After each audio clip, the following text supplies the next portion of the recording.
So hello everybody and welcome back to Wedding Tip Wednesday.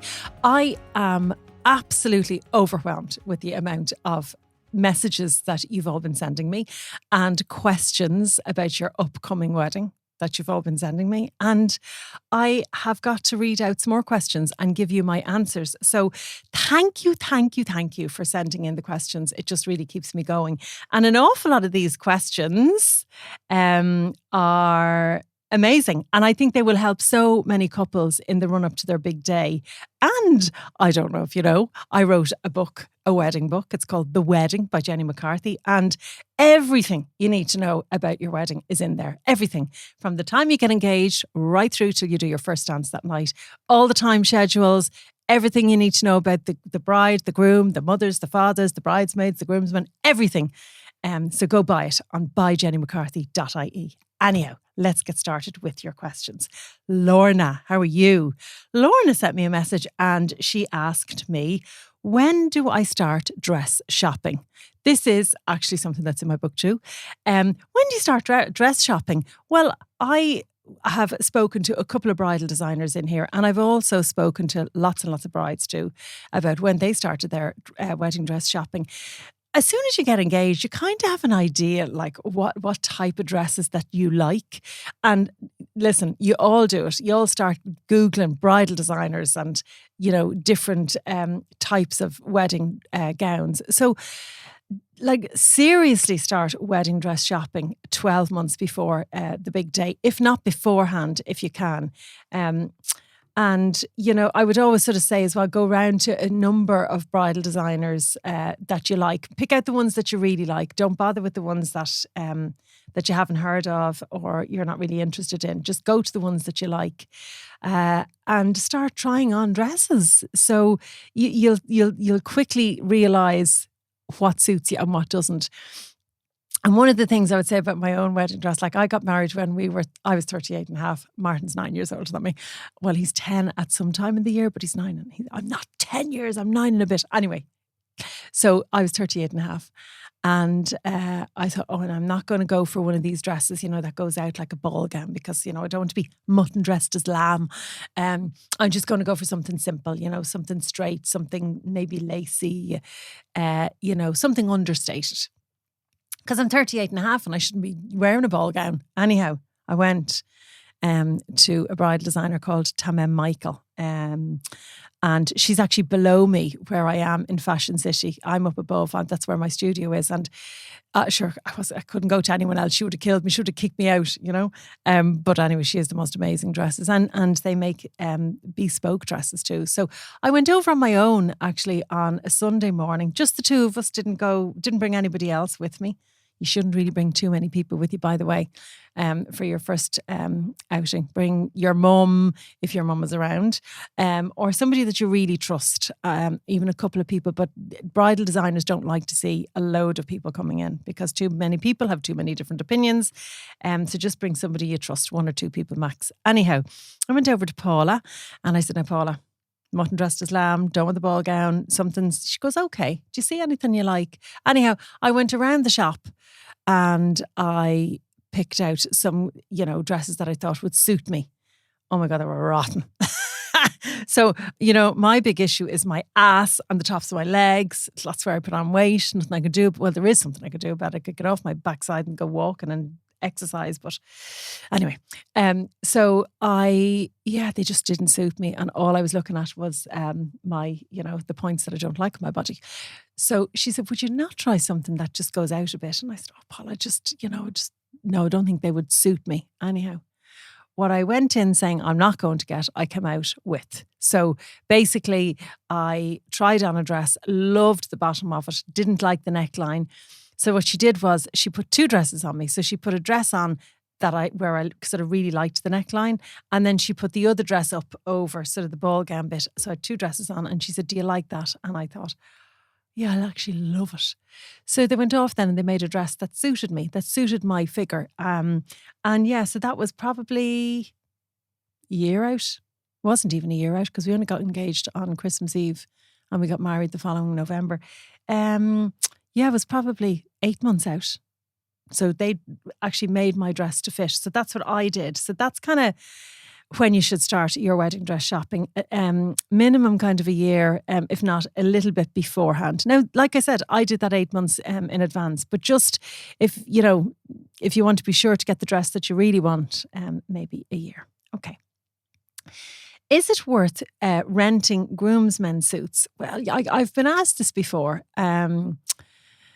It depends really on the price. Budget is a big thing when you're getting married. And I would always say when you're getting married, what you need to do is sit down and work out what your budget is and how much money you have and allocate money towards the dress, the groom's suit, the groomsmen's suits and the bridesmaids' dresses. And sometimes, depending on where you go, it's as cheap to buy a groomsman suit as it is to rent one. So I'd sort of weigh up your options. Have a look at where you can rent them. And, I suppose the hassle of bringing them back and all of that kind of stuff as well, an awful lot of my groomsmen suits will be bought, to be honest. So it's totally up to yourself. Just look at your budget. But I would say about the groom suit, and I have said this before, so I'm just going to say it again.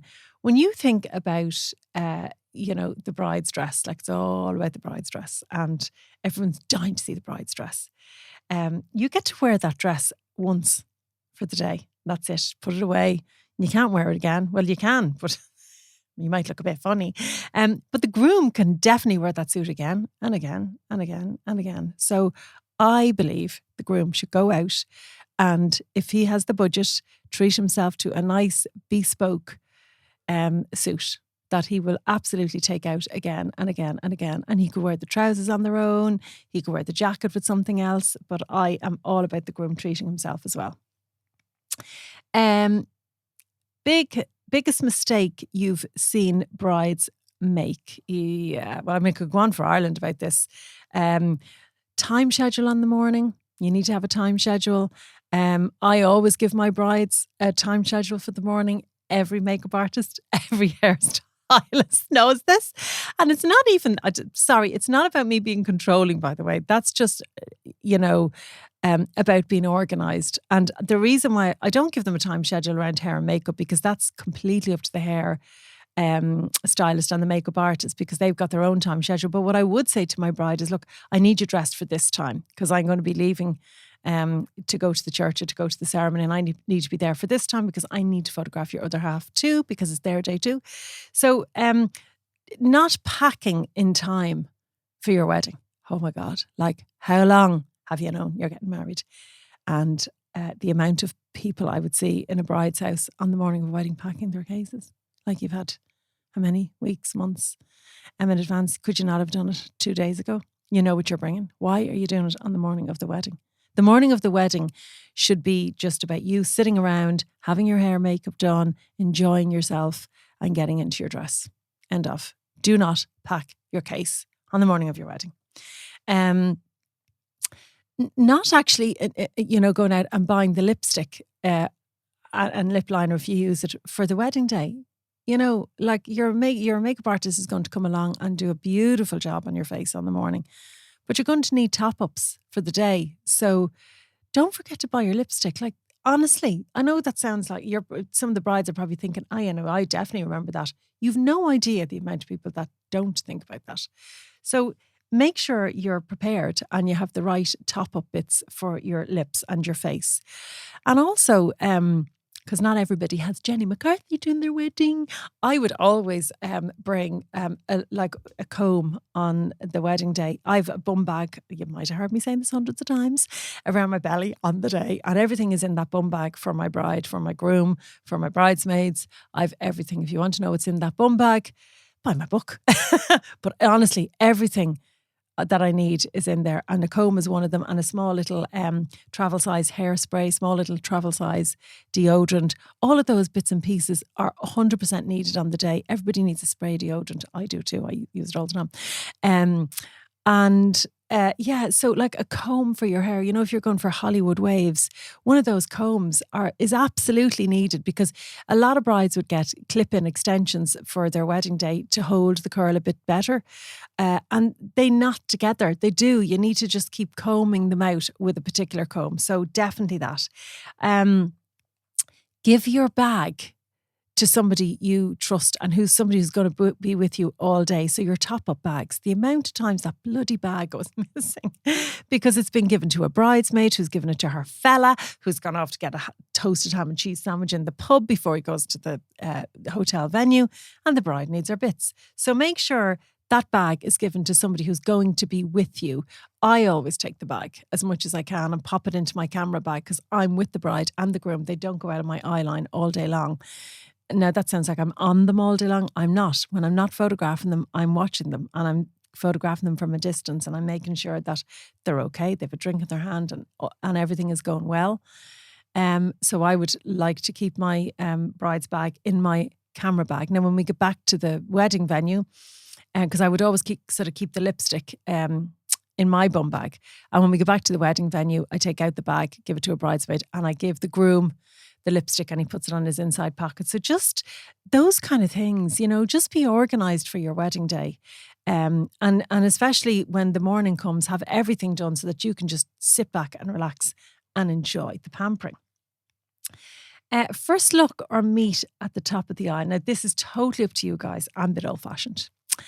I do love when the bride walks up the aisle and sees her husband-to-be or her wife-to-be at the top of the aisle. There's nothing better for me. I love to capture that anticipation of that handover happening at the top of the aisle. But, sometimes it actually works to do a first look if you're getting married later. We'll talk about getting married later in a minute. If you're getting married later and we need to save time at the other end, it is quite handy if you do that first look earlier on.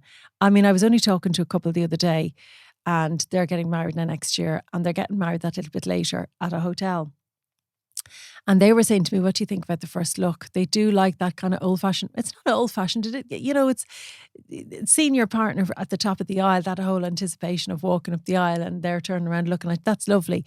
But to save time, they were wondering if they could do the family photographs before the ceremony and do a first look with each other before that. And it's a great idea because then at least when they're married, they can go off then and they can just enjoy their drinks reception. So it's up to you. I would say, yes, if you're getting married later on in the day, a first look is a good idea. It will give you more time to your drinks reception. But if you're getting married, earlier, unless it's something you want to do, no.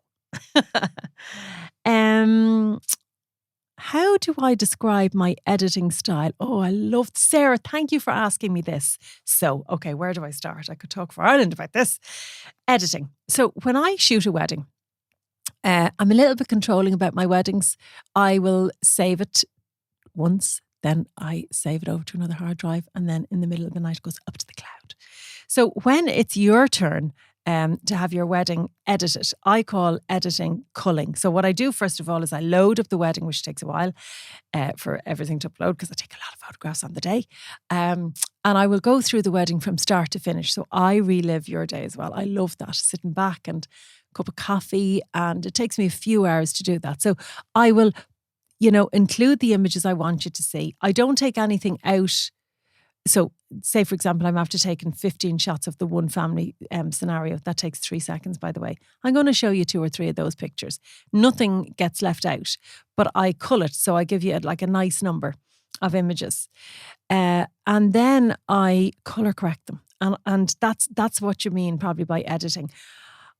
So you'll get a lot of different looks out there. I'm so glad I'm describing this now because there's so many different looks out there. So you've got bright and airy, and other people call it different terms. So bright and airy, fresh and fancy, whatever you want to call it. But bright and airy are those images you see where everything's really bright, and the grass in the background is a slightly different colour to what it actually is. So it's more of a minty green colour. But sorry now to anybody who does that, but it's not my style. And the reason why it's not my style is because for me, it's not real, because you're taking colour out that's there. All right.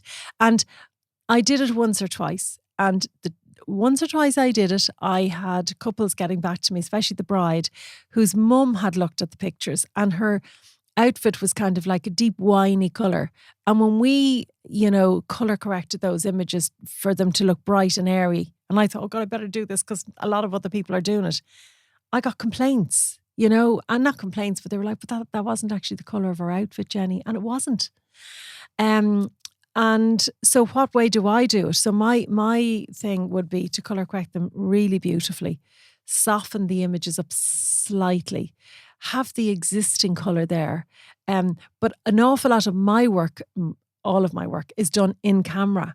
So I love nothing more than to where I feel it's needed, especially when I'm doing the couple shots, would be to blur out the background and just have the image solely focused on the bride and the groom. And then say, Tankerstown, because my favourite venue, they've got these beautiful green gates down there. I'm not going to blur those out too much because people love those gates, you know. And if there's something I don't want blurred out, I won't blur it out. But I just think there's nothing more beautiful than having an array of different lenses in my camera bag, which I do, and it's about 4 stone heavy.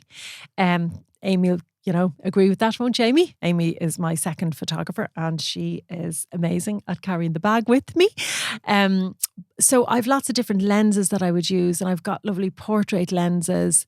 I won't go into the types of lenses because you'll go, what? But I've got gorgeous lenses, and that's that's what does the work for me. And afterwards, I just do a beautiful colour correction on your imagery. And what I would do then is I sort of upload them then to an online gallery, which is private, and you only get the password for that. Nobody else does. And there's this beautiful slideshow, and there's a mixture of colour and black and white on your online gallery. So afterwards, when we're sending out your USB key to you with all of your high resolution images on, you get all of your images in black and white and all of your images in colour. And you also get the slideshow that we showed you on your online gallery. So colour correction, or editing, as you would call it, for me is super important. And it's a style that you like. And if you like that whole bright and airy look, and you like, the desaturation in some of the images, that's absolutely fine. It's not something I do because it's not me. And I just think maybe in 5 or 6 years' time, you might think differently. So that's editing. And some photographers like to do the bright and airy. Some photographers kind of go for that kind of dark and grungy look. Some photographers kind of add in colour correction. So sort of colours that, are not there. and you'll have like a tinge of red in the image, or a slight tinge of like a browny tinge in it. For me, I just like to, keep them real and just let all of my lenses do the work for me. So that's my tip on editing for my 2024 bride, Sarah. I get a lot of messages like that. So thank you, Sarah. Also, not doing a meet and greet. And love it. Sinead, you're not doing a meet and greet. Also not doing a meet and greet, and how to politely say this in a mass booklet to let everyone know. Put it in the mass booklet if you want, but get the priest to say it, or the priest or the celebrant to say it when they have everybody's attention. Just to say, look, just to let you know, say Jenny and Martin. Jenny and Martin are actually not going to meet you at the door of the church, or the door, the ceremony door.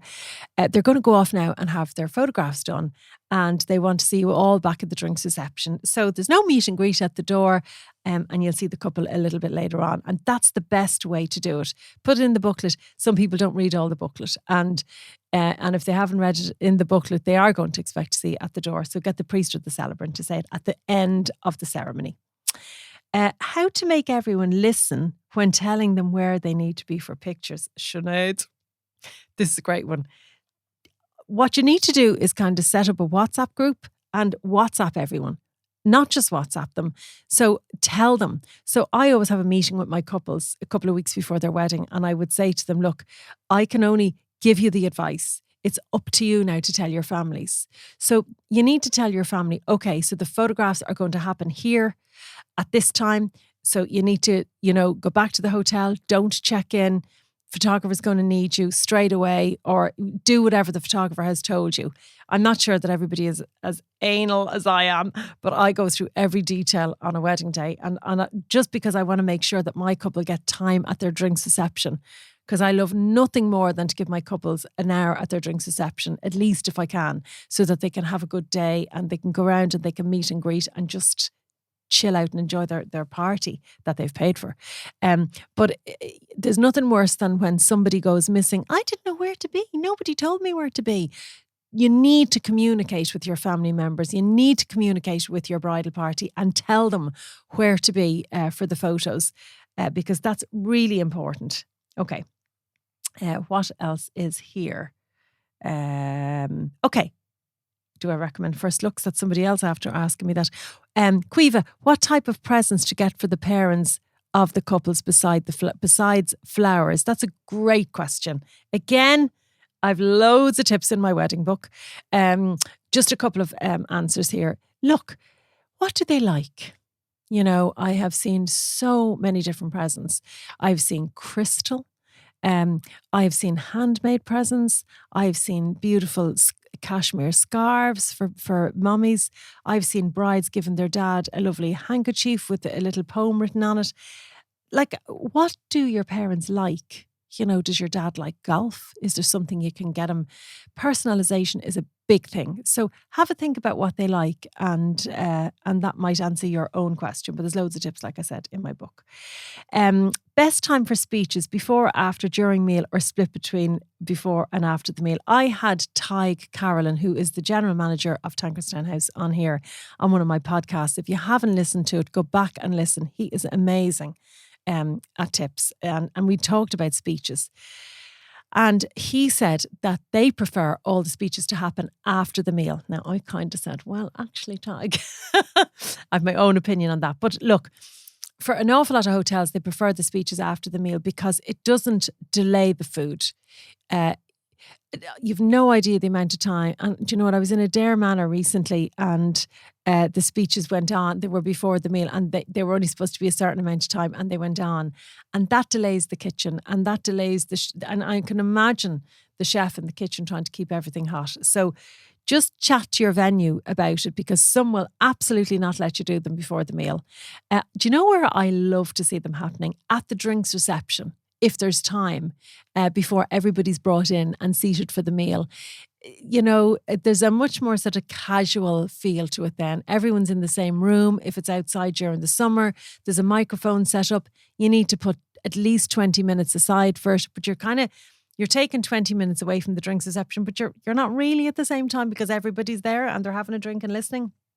But I love it when it happens then, because you can get the most casual photographs of people standing and laughing, looking at each other.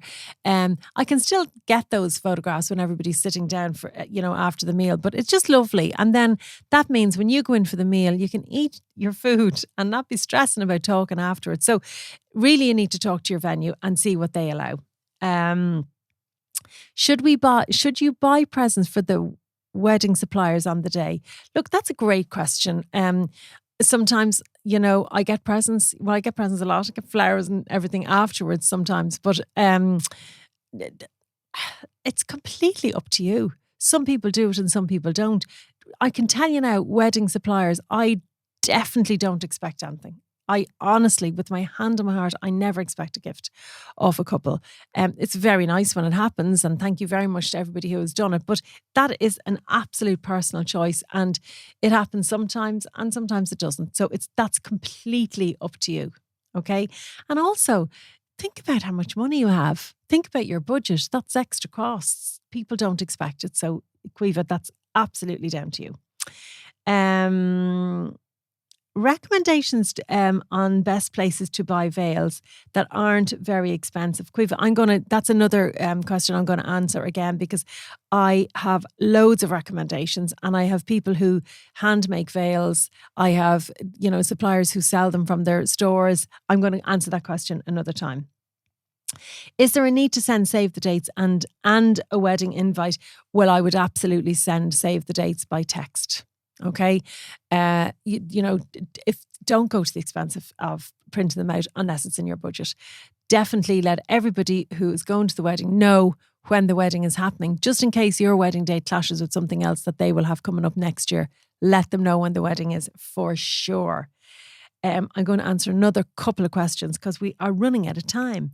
How to plan a wedding. This is Kay Kelleher. How to plan a wedding without getting stressed about it and how to stick to a budget. Okay.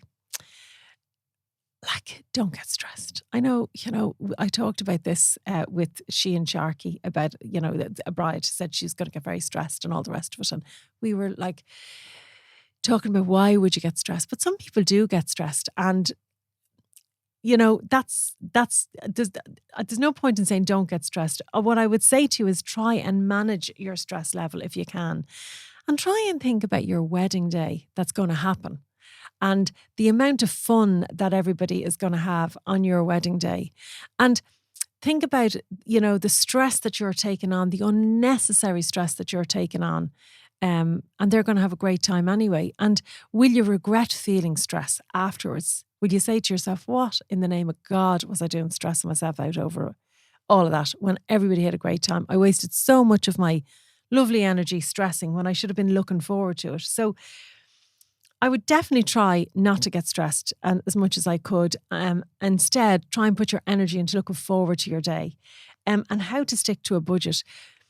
Again, in my wedding book, I would talk about a budget and, finding out how much money you have in total, whether that's money you're supplying yourself, or parents giving you money.